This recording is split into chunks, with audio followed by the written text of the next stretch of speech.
Hello everyone and welcome back to Yajat and आईज vlog. तर इथे काल रात्री यजत भाजी बनवत होता, तर त्याने इथे भाजी बनवण्यासाठी कांदा टोमॅटो टाकलेत आणि तो ती भाजी हलवतोय. तर त्याच्यासोबत तो खाकरा पण खातोय मध्ये मध्ये. सध्या मी याच्याच्या ज्या पण ॲक्टिव्हिटी पाहते करताना तो मोस्टली आपल्याला कॉपी करत असतो. तर यावरनं असं समजतं की बाबा लहान मुलं आपल्या ॲक्शनमधनं जास्त शिकतात, जे की आपण त्यांना बोलून शिकवत असतो. तर आज सकाळी जेव्हा मी इन्स्टामार्टवरनं ऑर्डर केली होती, तर तिथे मला हे नॉईसचं इडली बॅटर दिसलं.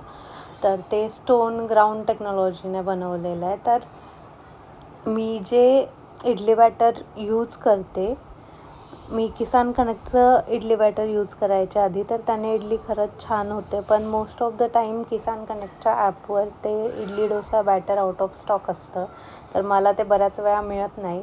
तर म्हणून मी आज हे ऑर्डर केलं आहे. इडली स्टीम होत होती तोपर्यंत मी याच्यासोबत खेळायला गेले होते, कारण त्याचे थोडेसे टँट्रम थ्रो करणं चालू होतं म्हणून.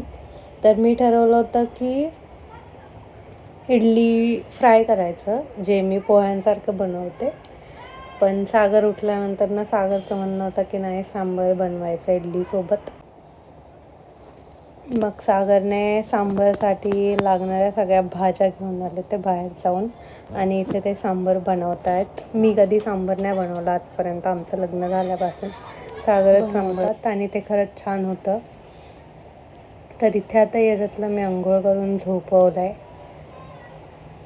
जोपर्यंत यजत झोपलेला आहे तोपर्यंत मी पटकन चहा पिऊन त्याच्यासाठी एग बॉईल करण्यासाठी ठेवलं आणि मशीन लावली. आता तो उठल्यानंतर नाही ते रडतोय. मी त्याला एग खाऊ घालायचा प्रयत्न करत होते, तर तो खूपच रडत होता. त्यानंतर थोड्या वेळाने त्याने स्वतःहूनच इडली येऊन खाल्ली, तर मला जरा बरं वाटलं. आणि आता तो त्याच्या कांगारूच्या बेबीला खाऊ घालतो इडली. आमचं घर रोज आवरलेलं असतं रात्री जेव्हा याच्यात झोपतो त्यानंतर.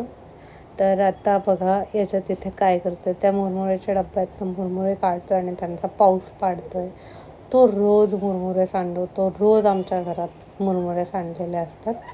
तर आणि ती जी बॅग आहे साईडला पडलेली माझी, ती त्याने उचकून ठेवली आहे.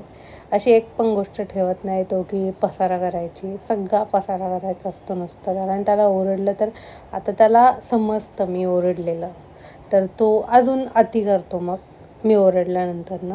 तर मला समजत नाही कधी कधी की मी त्याला कसं हँडल करू, म्हणजे की तो हट्ट नाही करणार किंवा तो शांत बसेल, चिडणार नाही.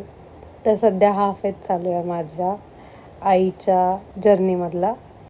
म्हणती आहे बेटा की नको सांडूस मुरमुरे, पण त्याला जे करायचं तो तेच करतो आहे. तर माझा दिवस सकाळी एकदम पेशंटली चालू होतो, पण जोपर्यंत यजतची झोपायची वेळ होते संध्याकाळची रात्रीची, तोपर्यंत माझे पेशंट्स एकदम संपलेले असतात. माझं असं झालेलं असतं की बस आता एवढंच हँडल करू शकते मी. आज यजतचा मूड थोडा डाऊन होता, त्यामुळे तो नेहमीसारखा खेळत नव्हता आज. तर इथे तो चेअरसोबत खेळतोय. तो चेअर इकडून तिकडं फिरवत असतो. 1 2 3 भो 1 2 3 भो 1 2 3 भो.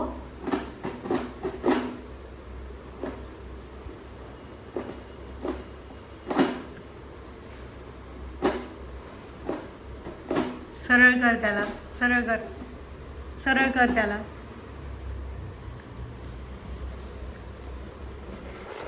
हे आमच्या घरामध्ये मुरमुऱ्यांचा पाऊस रोज पडलेला असतो आणि पाऊस पाडणारं मशीन.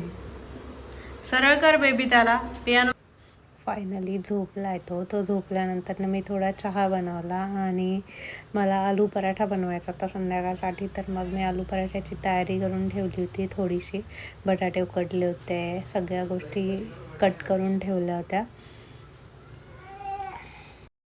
मी हे करतच होते तर तोपर्यंत यजत उठला होता आणि सागर पण आले. तर मी सागरला त्याला खाली घेऊन जायला लावलं, कारण तो चिडचिड करत होता. तोपर्यंत मी पराठे बनवून घेतले. आल्यानंतर त्याला पराठे खाऊ घातले आणि आता इथे तो पराठे खाऊन झाल्यानंतर एकदम शिद्दत के साथ मुरमुरे खात बसला. थँक्यू एव्हरीवन तुमच्या सपोर्टसाठी. तर तुम्हाला असेच नवनवीन व्हिडिओ पाहायचे असतील तर आमच्या चॅनलला नक्की सबस्क्राईब करा. धन्यवाद.